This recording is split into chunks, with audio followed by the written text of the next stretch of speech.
Hello friends, good evening. कैसे हैं आप लोग?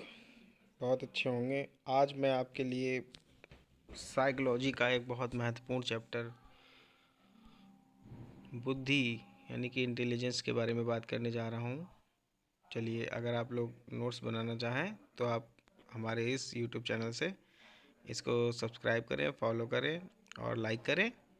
और यूट्यूब चैनल रोजगार विद विक्की से आप साइकोलॉजी सुपर टेट की तैयारी कर सकते हैं, जिसके लिए बहुत ही कम दिन बचे हैं। अगले साल चुनाव है और चुनाव में ये वैकेंसी ज़रूर आएगी, इसलिए अभी अभी से आप लोग प्रिपरेशन करें तो ज़्यादा बेहतर होगा। चलिए, ज़्यादा समय व्यर्थ ना करते हुए आगे देखते हैं। बुद्धि, इंटेलिजेंस, चलिए देखते हैं। बुद्धि एक मानसिक शक्ति है जो वस्तुओं तथा तथ्यों को समझने, उनमें आपसी संबंध खोजने तथा तर्कपूर्ण ज्ञान प्राप्त करने में सहायक होती है। बुद्धि एक प्रकार की सामान्य योग्यता है जिसके द्वारा व्यक्ति विभिन्न परिस्थितियों को समझता है और उनके अनुसार अपने व्यवहार में यथोचित परिवर्तन करता है। चलिए, ये पॉइंट देखिए। सर्वप्रथम बुद्धि का प्रयोग सर क्रसिस गॉल्टन ने किया था। ठीक है, आगे देखते हैं। प्रमुख परिभाषाएं। वुडवर्थ ने क्या परिभाषा दी बुद्धि की? बुद्धि कार्य करने की एक विधि है। थर्मन ने कहा बुद्धि अमूर्त विचारों के बारे में सोचने की योग्यता है। स्टर्न ने कहा बुद्धि जीवन की नई परिस्थितियों तथा समस्याओं के साथ समायोजन की योग्यता है। स्पीयरमैन ने कहा व्यक्ति की सामान्य योग्यता का नाम बुद्धि है। बकिंघम ने कहा सीखने की योग्यता बुद्धि है। ये सुपर टेट 2018 में क्वेश्चन पूछा गया था, बकिंघम वाला, इसकी बात कर रहा हूँ।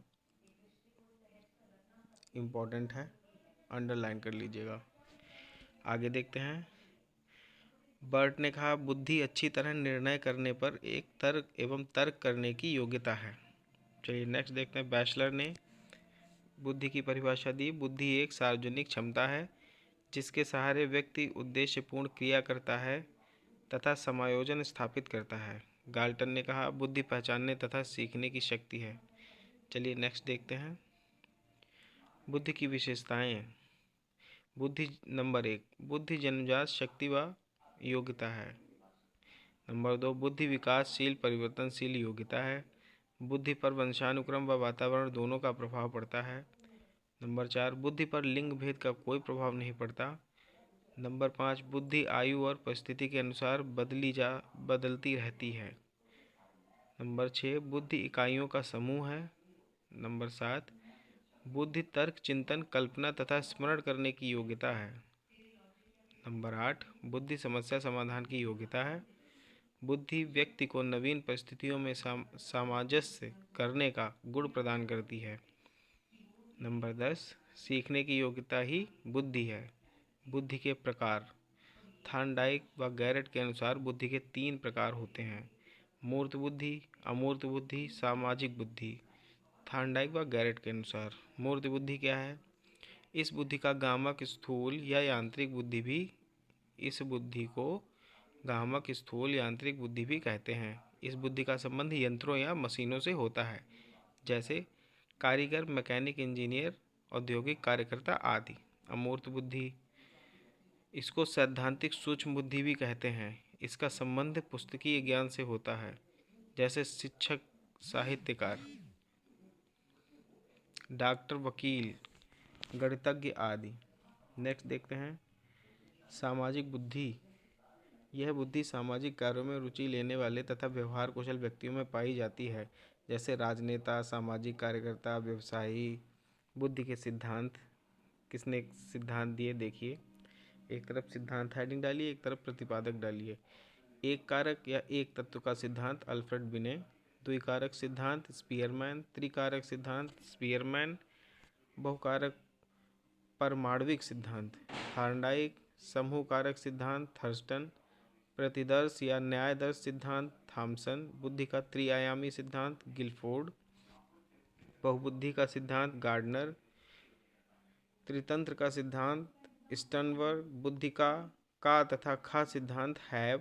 तरल ठोस या धारा प्रवाह सिद्धांत कैटल। ब्लूम का बुद्धि सिद्धांत ब्लूम। बुद्धि का पदानुक्रम सिद्धांत सिरिल बर्ड तथा वर्णन। बहुमानसिक योग्यता का सिद्धांत कैली। इकाई सिद्धांत जॉनसन या स्टर्न। मात्रा का सिद्धांत थार्नडाइक। चलिए नेक्स्ट देखते हैं। एक खंड एक तत्व एक कारक सिद्धांत। इसके प्रतिपादक थे अल्फ्रेड बिने, सहयोगी टर्मन और स्टर्न। सिद्धांत के अन्य नाम एक इकाई का सिद्धांत निरकुशवादी सिद्धांत जॉनसन ने दिया था। कब दिया गया था? 1911 में। यह सिद्धांत सबसे प्राचीन सिद्धांत है। इस सिद्धांत के अनुसार बुद्धि में सिर्फ एक कारक होता है जो सभी कार्यों का जिम्मेदार होता है। पर यह सिद्धांत सही नहीं लगा, इसलिए क्योंकि यदि एक ही कारक होता तो गणित वाला विद्यार्थी सिर्फ गणित में होशियार नहीं बल्कि अंग्रेजी में भी उतना ही होशियार होता, जबकि व्यवहारिक रूप में ऐसा देखा जाता है। नोट: हम एक कार्य में अच्छे होते हैं और दूसरे कार्य में कम। द्विकारक सिद्धांत, दो खंड का सिद्धांत या द्वितत्व सिद्धांत। इसके प्रतिपादक स्पीयरमैन थे। 1904 में दिया गया।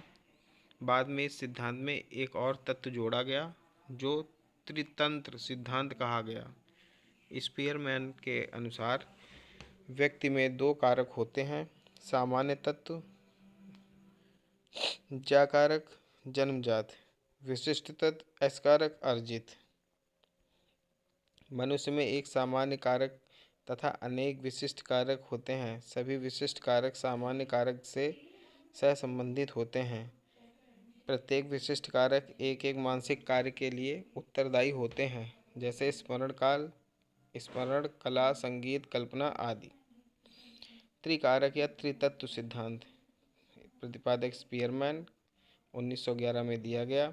स्पीयरमैन ने अपने द्वितत्व के सिद्धांत में एक और तत्व समूह जोड़कर संशोधन करके इसका नाम त्रितत्व सिद्धांत रखा। तत्व समूह सामान्य योग्यता से श्रेष्ठ और विशिष्ट योग्यता से निम्न होने के कारण इसे मध्य में रखा है। अगला देखते हैं बहुकारक बहुतत्व मात्रा का सिद्धांत। उपनाम इसके हैं बुद्धि का आणविक सिद्धांत, बाल का सिद्धांत, परमाणुवादी सिद्धांत। प्रतिपादक हैं एडवर्ड थार्नडाइक। चलिए देखते हैं। थार्नडाइक के अनुसार बुद्धि असंख्य स्वतंत्र कारकों से मिलकर बनी होती है। इनकी संख्या उतनी ही होती है जितने प्रकार की मनुष्य क्रियाएं करता है। सभी तत्व मिलकर प्रत्येक कार्य को करते हैं। इनकी संख्या जितनी ही अधिक होती है, व्यक्ति उतना ही बुद्धिमान होता है। थार्नडाइक ने अपने सिद्धांत की तुलना बालू के ढेर से करते हुए ऊंचाई, चौड़ाई, क्षेत्र व गति की चर्चा की है। इसी आधार पर यह सिद्धांत बालू का सिद्धांत या मात्रा का सिद्धांत भी कहलाया। समूह कारक सिद्धांत या समूह तत्व का सिद्धांत। प्रतिपादक इसके थर्स्टन थे, सहयोगी कैली महोदय। उपनाम प्राथमिक मानसिक योग्यता का सिद्धांत। यह सिद्धांत 1938 में दिया गया। पुस्तक का नाम, जो इन्होंने पुस्तक लिखी, प्राइमरी मेंटल एबिलिटीज़। थर्स्टन के अनुसार बुद्धि ना तो सामान्य कारकों का संग्रह है, ना तो विशिष्ट कारकों का संग्रह है, बल्कि किसी भी बालक की बुद्धि अनेक प्राथमिक मानसिक योग्यताओं के रूप में विभाजित होती है। थर्स्टन ने प्रमुख 7 तत्वों को महत्वपूर्ण माना। पहला, विशेष योग्यता स्पेशल एबिलिटी। आंकिक योग्यता नंबर एबिलिटी। शाब्दिक योग्यता वर्बल एबिलिटी। शब्द प्रवाह क्षमता वर्ड फ्लुएंस स्मरण क्षमता मेमोरी एबिलिटी। तर्क क्षमता रीजनिंग एबिलिटी। और 7वीं पर्यवेक्षक योग्यता पैराचुअल एबिलिटी। S+N+V+W+M+R+P intelligence. ये इसके शॉर्ट लिखा है। एक पॉइंट देखिएगा। थर्स्टन ने text of primary mental abilities नाम की एक परीक्षण माला तैयार की जो कि योग्यता के मापन हेतु थी। चलिए देखते हैं आगे।